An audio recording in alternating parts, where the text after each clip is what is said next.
हमने पिछली वीडियो में देखा कि दुष्यंत और शकुंतला के मिलन से सम्राट भरत का जन्म हुआ। अब आगे हम बात करेंगे राजा शांतनु और गंगा के मिलन के बारे। कहानी शुरू होती है दुष्यंत अपने बेटे भरत और अपनी पत्नी को राजमहल ले जाता है और फिर भरत का पालन पोषण राजमहल में होता है। फिर काफी वर्ष बीत जाने के बाद राजा भरत के 5 बेटे होते हैं। जब वे बड़े हुए तो भरत ने उन सब पर विचार करने के बाद यह निष्कर्ष निकाला कि वे अच्छे राजा नहीं बन सकते।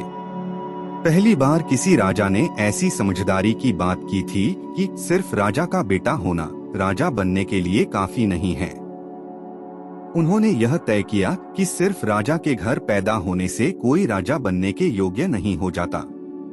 उनकी इस बात को बहुत महत्व दिया गया क्योंकि पहली बार दुनिया में राजा का चुनाव जन्म के आधार पर नहीं गुणों के आधार पर हो रहा था। यह भी एक वजह है कि उनके नाम पर इस देश का नाम रखा गया। भरत अपने मानसिक संतुलन, निष्पक्षता और सबको साथ लेकर चलने, सबको समाहित करने की भावना के लिए प्रसिद्ध थे। उन्होंने अपने बच्चों को ही राजा बनने के योग्य नहीं समझा और एक योग्य राजा की तलाश में लग गए। उन्होंने बृहस्पति के नाजायज पुत्र विरथ, जो बृहस्पति के भाई की पत्नी ममता से पैदा हुआ था, उनको अपना उत्तराधिकारी चुना। बृहस्पति ने ममता के साथ जबरन संबंध स्थापित किया था, जिसका मतलब है कि विरथ बलात्कार का नतीजा था। इस युवक को भरत ने राजा के रूप में चुना। विरथ एक महान राजा साबित हुआ और उसने बहुत बुद्धिमानी के साथ राज किया। विरथ के 14 पीढ़ी बाद शांतनु हुए। शांतनु पांडवों और कौरवों के परदादा थे। पिछले जन्म में उनका नाम महाभिषक था। वह पूर्ण सिद्ध होकर देवलोक चले गए थे। एक दिन जब वह इंद्र के दरबार में अपने स्थान पर बैठे थे, तभी देवी गंगा वहां आई। वह पल भर के लिए बेखबर हुई तो उनका पल्लू गिर गया और अनजाने में उनके शरीर का ऊपरी भाग नग्न हो गया। उन दिनों की आचार संहिता के मुताबिक सभी पुरुषों ने अपनी आंखें नीची कर लीं, जबकि महाभिषक जो देवलोक में नए थे उन्हें घूरते रहे। इस अनुचित आचरण और असभ्यता को देखकर इंद्र ने महाभिषक से कहा, तुम देवलोक में रहने के अयोग्य हो। तुम्हें वापस जाकर फिर से इंसान के रूप में जन्म लेना होगा। फिर उन्होंने गंगा को देखा तो ध्यान दिया कि वह तवज्जो मिलने का आनंद उठाती हुई प्रतीत हो रही थी।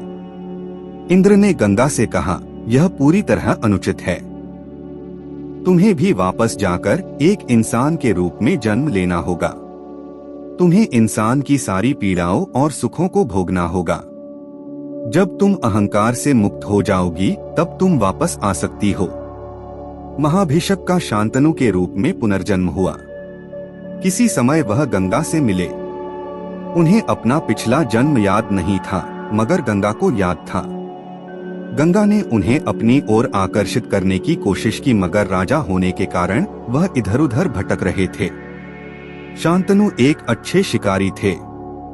जब वह शिकार पर जाते तो उसमें इतने खो जाते थे कि शिकार उनके लिए पूजा बन जाता।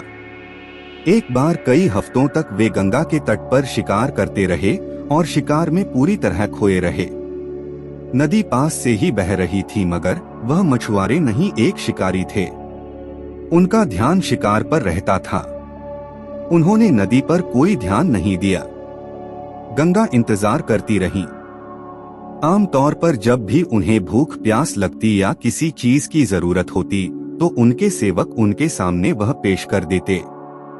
मगर एक दिन शांतनु को तेज प्यास लगी और आसपास कोई सेवक नहीं था। फिर उन्होंने नदी पर ध्यान दिया और गंगा को खोजने लगे। गंगा नदी से स्त्री रूप में प्रकट हुई। जैसे ही शांतनु ने गंगा को देखा, वह एक बार फिर प्रेम में पड़ गए। उन्होंने गंगा से विवाह करने की विनती की और गंगा तैयार हो गई, पर गंगा ने एक शर्त रखी, मैं आपसे शादी करूंगी, पर चाहे मैं कुछ भी करूं, आप कभी मुझसे ये नहीं पूछेंगे कि मैं वैसा क्यों कर रही हूँ। शांतनु गंगा के प्रेम में इतने पागल थे कि वह राजी हो गए। गंगा उनकी पत्नी बन गई, जो पत्नी के तौर पर बहुत ही खूबसूरत और लाजवाब थी। फिर वह गर्भवती हुई और एक पुत्र को जन्म दिया। वह तुरंत बच्चे को लेकर नदी तक गई और उसे नदी में बहा दिया। शांतनु को विश्वास नहीं हो रहा था कि उनकी पत्नी ने उनके पहले पुत्र को नदी में डुबो दिया। उनका हृदय फट रहा था, लेकिन उन्हें याद आया कि अगर उन्होंने वजह पूछी तो गंगा चली जाएगी। जो शख्स पहले खुशी और प्रेम में उड़ता फिर रहा था, वह दुख से जड़ हो गया और अपनी पत्नी से डरने लगा। मगर फिर भी वह गंगा से बहुत प्रेम करते थे, दोनों साथ साथ रहते रहे। गंगा ने एक और पुत्र को जन्म दिया। वह बिना एक भी शब्द बोले जाकर बच्चे को नदी में डुबो आई। शांतनु पागल हो उठे। उनसे बर्दाश्त नहीं हो रहा था, मगर वह जानते थे कि उन्होंने एक भी शब्द कहा तो वह चली जाएगी। दूसरे बच्चे, तीसरे बच्चे से लेकर 7वें बच्चे तक यह सिलसिला जारी रहा। शांतनु बुरी तरह आतंकित हो गए थे। वह अपनी पत्नी से खौफ खाने लगे, क्योंकि वह उनके नवजात शिशुओं को नदी में डुबो दे रही थी। जब 8वें बच्चे का जन्म हुआ तो शांतनु असहाय की तरह गंगा के पीछे पीछे नदी तक गए। जब वह बच्चे को डुबोने ही वाली थी तो शांतनु ने जाकर बच्चे को छीन लिया और बोले, अब बहुत हो गया। तुम यह अमानवीय हरकत क्यों कर रही हो? गंगा बोली, आपने शर्त तोड़ दी है। अब मुझे जाना होगा, मगर जाने से पहले मैं आपको कारण जरूर बताऊंगी। आपने वशिष्ठ ऋषि के बारे में सुना होगा। वशिष्ठ अपने आश्रम में रहते थे और उनके पास नंदिनी नाम की एक गाय थी जिसमें दैवी के गुण थे। एक दिन 8 वसु अपनी पत्नियों के साथ विमानों में बैठकर पृथ्वी पर छुट्टियां मनाने गए। वे वशिष्ठ के आश्रम से गुजरे और उन्होंने अविश्वसनीय दैवी गुणों वाली नंदिनी गाय को देखा। एक वसु प्रभास की पत्नी ने कहा, मुझे वह गाय चाहिए। प्रभास ने बिना सोचे समझे कहा, चलो वह गाय लेकर आते हैं। एक दो वसुओं ने कहा, मगर यह हमारी गाय नहीं है, यह एक ऋषि की गाय है, हमें इसे नहीं लेना चाहिए। प्रभास की पत्नी ने जवाब दिया, कायर ही बहाने खोजते हैं। तुम गाय नहीं ला सकते, इसलिए धर्म को बीच में ला रहे हो। प्रभास को अपनी मर्दानगी याद आ गई और उसने अपने साथियों की मदद से गाय को चुराने की कोशिश की। जैसे ही वशिष्ठ को पता चला कि उनकी प्रिय गाय को चुराया जा रहा है तो उन्होंने वसुओं को पकड़ लिया और बोले, ऐसा काम करने की तुम्हारी हिम्मत कैसे हुई? तुम लोग अतिथि बनकर आए, हमने तुम्हारी इतनी खातिरदारी की और तुम मेरी ही गाय को चुराना चाहते हो। उन्होंने वसुओं को श्राप दे दिया, तुम लोग इंसानों के रूप में जन्म लोगे और उसके साथ आने वाली सभी सीमाओं में बंद कर रहोगे। तुम्हारे पंख कतर दिए जाएंगे जिससे तुम उड़ नहीं सकोगे। तुम्हें इस धरती पर जीवन बिताना होगा। तुम्हें बाकी इंसानों की तरह पैदा होना और मरना होगा। जब वसुओं को पता चला कि गंगा यानी मैं देवलोक में हूँ और मुझे इंसान के रूप में धरती पर जाने का श्राप मिला है, तो 8 वसुओं ने मुझसे प्रार्थना की कि कुछ ऐसा कीजिए कि हम आपके गर्भ से पैदा हों और इस धरती पर हमारा जीवन जितना हो सके उतना छोटा हो। गंगा ने अंत में शांतनु से कहा, मैं उनकी इस इच्छा को पूर्ण कर रही थी कि वे इस धरती पर पैदा हों, मगर उन्हें यहाँ जीवन बिताना न पड़े।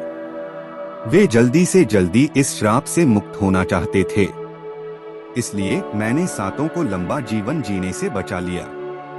8वें का जीवन आपने बचा लिया, जो प्रभास है, जिसका इस चोरी में मुख्य हाथ था। शायद उसे इस धरती पर लंबा जीवन जीना होगा। वह अभी शिशु है, इसलिए मैं उसे अपने साथ ले जा रही हूँ। 16 वर्ष का होने पर मैं उसे आपके पास वापस ले आऊंगी। उससे पहले मैं यह सुनिश्चित करूंगी कि एक अच्छा राजा बनने के लिए उसे जो कुछ भी जानना चाहिए उन सब की शिक्षा उसे मिले। गंगा बच्चे को लेकर चली गई। शांतनु उदासीन और खोए हुए रहने लगे। वह राज्य अपने में दिलचस्पी खो बैठे।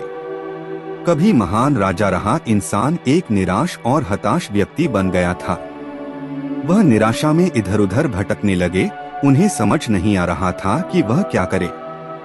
16 साल गुजर गए। गंगा ने उन दोनों के पुत्र देवव्रत को लाकर शांतनु को सौंप दिया। देवव्रत ने खुद परशुराम से तीरंदाजी सीखी थी और बृहस्पति से वेदों का ज्ञान प्राप्त किया था। उसने सबसे काबिल गुरुओं से हर चीज की शिक्षा प्राप्त की थी और अब वह राजा बनने के लिए तैयार था। जब शांतनु ने इस भरे पूरे युवक को देखा जो बड़ी जिम्मेदारियां संभालने के लिए तैयार था, तो उनकी निराशा दूर हो गई और उन्होंने बहुत प्यार और उत्साह से अपने बेटे को अपनाया। उन्होंने देवव्रत को युवराज यानी भावी राजा बना दिया। देवव्रत ने बहुत अच्छे से राजपाट संभाल लिया। शांतनु फिर से स्वतंत्र और प्रसन्न हो गए। वह फिर से शिकार पर जाने लगे और फिर प्रेम में पड़ गए। दोस्तों, नेक्स्ट वीडियो में हम बात करेंगे कि शांतनु और सत्यवती का दूसरा विवाह कैसे हुआ और गंगा पुत्र देवव्रत ने भीषण प्रतिज्ञा क्यों ली, जिससे उनका नाम भीष्म पितामह पड़ा। दोस्तों, आशा करता हूँ वीडियो आपको पसंद आई होगी। हमें कमेंट करके जरूर बताएं और अगर आप इस तरह की वीडियो के बारे में रुचि रखते हैं तो हमारे चैनल को सब्सक्राइब करें ताकि आपको नोटिफिकेशन मिलता रहे और नई लेटेस्ट वीडियो आपको मिलती रहे। फिर मिलते हैं, तब तक के लिए आपका धन्यवाद।